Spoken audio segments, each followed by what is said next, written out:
Mind Muscle Academy Phase 1, Day 7, Nutrition. We've done the work in the gym now. The muscles feel amazing. We're feeling the positive effects of integrating the breathing techniques with resistance training, which leads to a whole new level of activation, execution, and muscle contractions like you've never felt before. On top of that, we've only been training about 60% intensity, so the central nervous system has been able to recover, and the body is primed to attack the coming 3 phases. What about the Pareto principle? The idea that 20% of the work is going to yield 80% of our results, and nutrition is at least 80% of the program. Mind Muscle Nutrition. Refer to the Mind Muscle Academy guidebook for the muscle building and fat loss chapters depending on your current goals. Here you can get all of my knowledge, everything you need, sample meal plans, recipes, you name it. But for now, let's keep it simple with nutritional intake. What are the protein sources I'm going to stick with here? Mostly high fatty meats. These high fatty meats are going to optimize your hormones and reduce inflammation. This way you're going to recover faster and you're not going to be as sore, not to mention get even better sleep because of it. On top of that, guys, carbohydrate sources, these are the foods you're going to want to buy in bulk. So for me, it's going to be sweet potatoes, brown rice, and oats. Now with green vegetables, the darker, the leafier the green, the better. So it's going to be asparagus, broccoli, spinach. It's going to be those micronutrients and those phytonutrients you need to help your body recover and grow. Food prep is going to be the most important factor for your success in the coming weeks. So what you want to do is get these foods, come home, and prep them right away. When it comes to meat, I like to do my steak on the grill. I'm going to fire up the grill. I'm going to do my steaks about medium rare, bang them out, do about 5 of those for the week. It's going to be my pre-workout meal.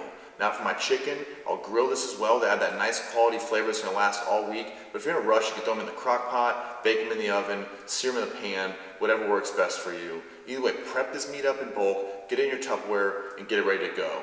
As for the carbohydrate source, I like to take the sweet potatoes. We'll do about 10 at a time. I'll bake them in the oven, 420 for an hour and 20. Let them cool till the skin's kind of loose. Peel them, throw them in a bowl, mash them up, try some pumpkin spice seasoning, a little bit of orange juice if you want to do a sweet potato, or you can slice them, kind of make sweet potato fries, make them savory with garlic and oil. So there's lots of options here. This is where you can get creative. You might be more creative than me. I usually do about 2 different options for my meat or steaks. And we have chicken, same thing I was saying before. I'm doing basically just Italian seasoning. I'm not reinventing the wheel. I might switch it up, do some lemon pepper or dill on my salmon, and this basic variety. So you don't have to be crazy with it. Have a little bit of spice variety. That's where you're going to see your palate will really appreciate this too. The longer you eat clean, you'll appreciate the simple things, the salts, the spices. Now with the vegetables, same thing. You can kind of bake some of these, you can blanch some of these vegetables. There's all different preparation options, but the key is that you're prepping it up, making sure you have the right macronutrient totals for the day, all lined out in your Tupperware. Maybe you bring a cooler with you to work. Whatever these things are, you have to eat on the go. If you're traveling for the road, that's still not an excuse. Get your protein shakes. When it comes to protein shakes, this isn't just additional benefit. This is basically a food source. Get the premium hydrolyzed isolate whey protein. Get your shakes ready. Have nuts on hand if you need a snack. Get some beef jerky if you need it on the road. But make sure you're calculated, make sure you're prepared, and guarantee your success. So what I do is eat the same foods pretty much day in and day out. This has become the certainty anchor in my day. When everything else goes crazy with business-wise, personal life, these foods are consistent and the stable foundation for my physique. So I wake up in the morning, I have 6 whole eggs, some vegetables, a little bit of unpasteurized cheese, a little bit of feta cheese in there, then I get going with my day. I'll have some coffee, some supplements, then I'm going to meal 2.